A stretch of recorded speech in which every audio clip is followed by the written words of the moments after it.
Hi friends, Gina Johnson from the 78th House District here in Michigan. I want to talk to you a little bit about a topic that came alive in 2020, and it's vaccine freedom. Now, prior to this, we had all sorts of true bullying by local health departments against parents whenever they tried to fill out a waiver at a high school or elementary school or wherever they were, and they'd go to the desk and they'd say, hey, can I get the waiver for my child so I can let you know I, the parent, am stating that they're not going to have the regular vaccine schedule. Whether there's a delayed, some vaccines now, some later, or not at all, or we're doing all but one, or whatever. And it really is the parent's right, medical right, a civil right, every kind of right, natural right, to take care of your own children and decide what you think is best for them. And so prior to 2020, when we got really talking about vaccinations, it was already a problem in Michigan. And local health departments suddenly had the authority to call the parents in when the schools said, oh, this parent doesn't want to, have regular vaccine schedule.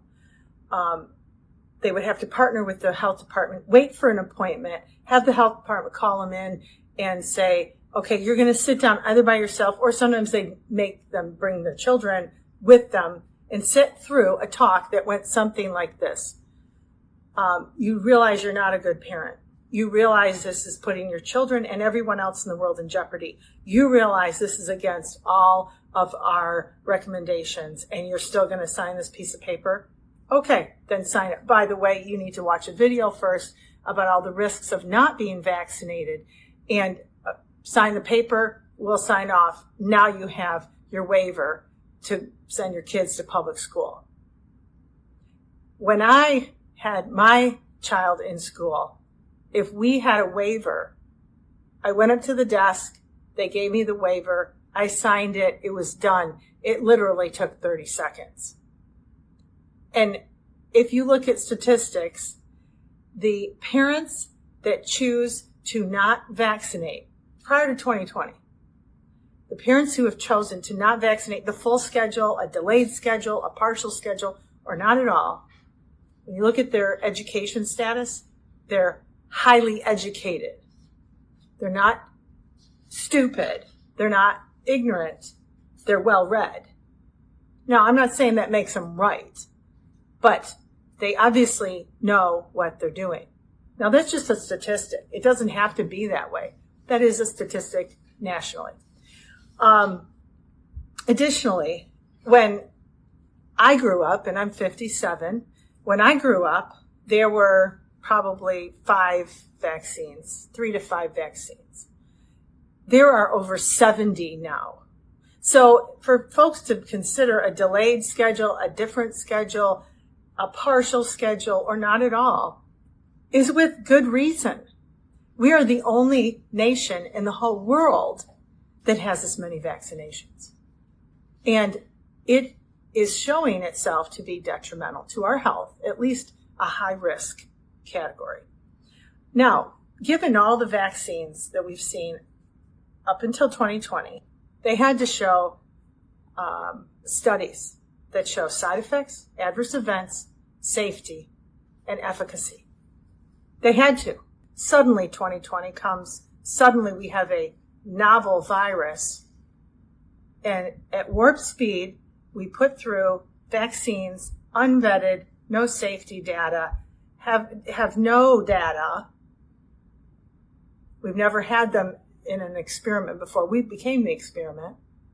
No adverse event profile, no side effect profile, nothing to share about. Just take it.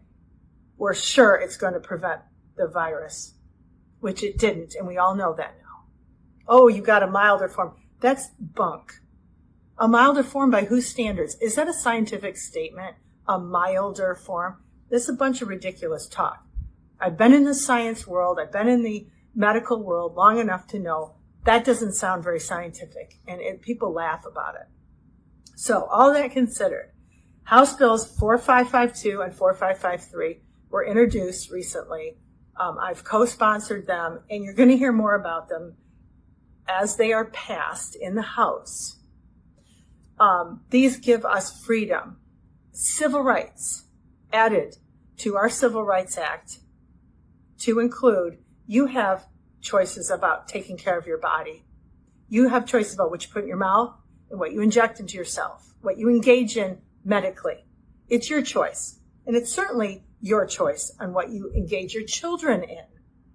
Now, just for an example, you think about a family where the oldest child takes a vaccine, birth, 2 years old, 5 years old, whatever, and they can see the evidence of the injury. They certainly know that the rest of their kids are in the same gene pool. They don't want to risk everybody having the same reactions. They learn from the one, which is still all very harsh and difficult to handle. They learn from the one, they don't want to do the rest. They shouldn't be bullied. Nobody should be bullied. You've also heard the term, my body, my choice. Now, if we're going to espouse my body, my choice on all things. What I eat, what I drink, what I engage in, as long as I'm not hurting somebody else. And what I choose to vaccinate or take medically is my choice. It's your choice. We're fighting for those freedoms, that you would retain those freedoms. And we're not going to have a bully health department anymore crack down on good parents that are just considering all risks. Thank you so much for listening. There's more ahead.